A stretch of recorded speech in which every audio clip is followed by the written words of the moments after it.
La famille aux secrets interdits. Partie 3. La villa des diamants brillait toujours comme un palais. Les voitures ronronnaient dans le garage. Les fêtes continuaient et les voisins murmuraient encore sur leur fortune inépuisable. Mais à l'intérieur, derrière les murs de marbre, un malaise grandissait. Clarisse, depuis son évanouissement devant le fétiche, n'était plus la même. Ses yeux semblaient vides, ses nuits agitées par des cauchemars où elle voyait ses enfants ensanglantés. Le fétiche lui avait parlé et son avertissement résonnait encore dans sa tête. Prépare-toi à perdre tout ce que tu as. Quelques jours plus tard, le premier signe apparut. Junior roulait avec sa Ferrari rouge flamboyante, comme à son habitude. La route était claire, la ville éveillée. Mais soudain, au milieu de l'avenue, son volant se bloqua. La voiture, incontrôlable, dérapa et faillit percuter un bus. Il s'en sortit miraculeusement, mais son bolide, symbole de sa fierté, fut réduit en épave. Quand il rentra à la villa, tremblant et furieux, il cria « Papa, c'est de la sorcellerie. Comment une voiture neuve peut me trahir ainsi ?» Kofi se contenta de détourner le regard, car au fond de lui, il savait. Le pacte commençait à se retourner contre eux. La même semaine, les jumeaux Daniel et David, insouciants, organisaient une fête extravagante. Musique à fond, piscine illuminée, champagne coulant à flots. Mais soudain, les haut-parleurs explosèrent dans une détonation violente. Une pluie d'étincelles tomba sur les invités. Les amis s'enfuirent en criant, croyant à une malédiction. Le lendemain, la rumeur se propagea dans toute la ville. Les diamants ne sont plus protégés. Leurs fétiches se retournent contre eux. Priska, elle, se repliait dans le silence.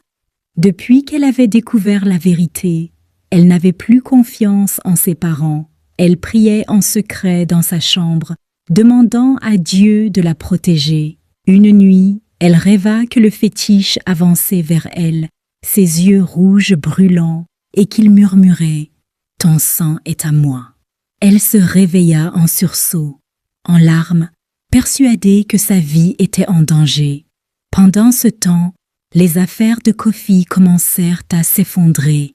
Ses partenaires internationaux l'abandonnaient sans explication. Ses comptes bancaires furent mystérieusement bloqués. Chaque appel téléphonique n'apportait que des mauvaises nouvelles. Un soir, il s'enferma dans son bureau et cria « Non, j'ai donné ce que tu voulais. Tu n'as pas le droit de me prendre tout ça. » Mais seule la voix du fétiche résonna, glaciale et implacable. « Tu as refusé mon offrande. Alors, je prends ce qui m'appartient. » Clarisse, désemparée, se rapprochait de sa fille. Elle la serrait dans ses bras chaque soir, la suppliant de ne pas sortir seule. Mais Priska, désormais consciente du danger, répondit un jour « Maman, je sais ce que vous avez fait. Vous avez vendu votre âme pour vivre comme des rois. Mais moi, je ne veux pas de cette vie. Je préfère la pauvreté à la mort. » Ces mots poignardèrent Clarisse au cœur. Elle comprit que sa fille voyait clair à travers les diamants et le marbre. La nuit suivante, alors que tout semblait calme, la villa fut secouée par un grondement. Les lustres tremblèrent, les vitres se fissurèrent. Dans la salle interdite, les bougies s'allumèrent d'elles-mêmes, projetant une lumière rouge dans toute la maison. Le fétiche avait pris vie. Des pas lourds résonnèrent dans les couloirs. Clarisse, tremblante, sortit de sa chambre et vit une silhouette sombre s'approcher. Elle tomba à genoux et cria « Épargne mes enfants. Si tu veux du sang, prends le mien. » Mais la voix répondit « Ton sang ne suffit plus.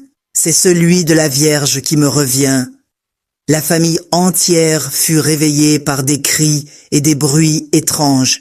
Junior accourut, les jumeaux derrière lui, et trouvèrent leur mère effondrée au sol. Prisca, terrifiée, se tenait en retrait, les larmes aux yeux. Le père, Kofi, tenta de s'interposer, criant « Non, vous n'aurez pas ma fille ».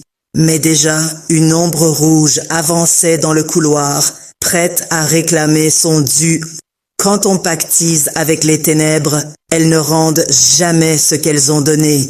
Elles réclament toujours plus, jusqu'à dévorer ce que l'on voulait protéger.